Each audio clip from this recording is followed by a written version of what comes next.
1947 में भारत को आज़ादी मिलती है और आज़ादी के साथ ही मिलता है बंटवारे का दुख।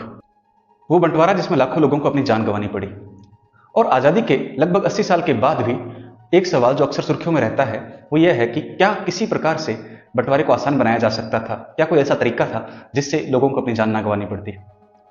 बंटवारे के बारे में डॉक्टर भीमराव अंबेडकर 1945 में अपनी पुस्तक द पार्टीशन ऑफ इंडिया में लिखते हैं कि भारत और पाकिस्तान का विभाजन जनसंख्या के हस्तांतरण के साथ होना चाहिए, यानी मुस्लिम जनसंख्या को पाकिस्तानी इलाकों में शिफ्ट किया जाए और हिंदू जनसंख्या को भारतीय इलाकों में शिफ्ट किया जाए।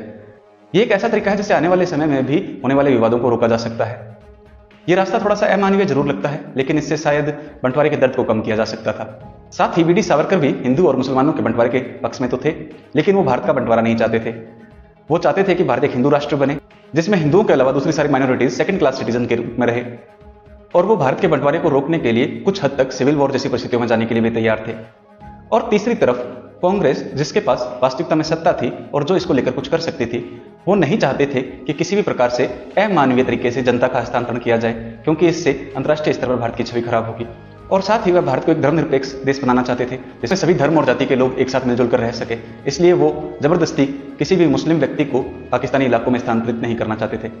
और एक सच ये भी है कि कांग्रेस ने शायद बंटवारे की वास्तविकता को समझने में काफी देर कर दी और इसीलिए वह बंटवारे के समय तक जनसंख्या का किसी भी प्रकार का हस्तांतरण नहीं कर पाए।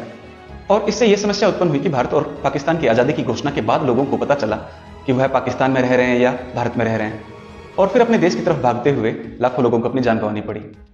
आपको क्या लगता है, क्या कोई और ऐसा तरीका हो सकता था जिससे बंटवारे के दर्द को थोड़ा कम किया जा सकता था, या जिन लोगों ने अपनी जान गंवाई उन्हें जान ना गंवानी पड़ती?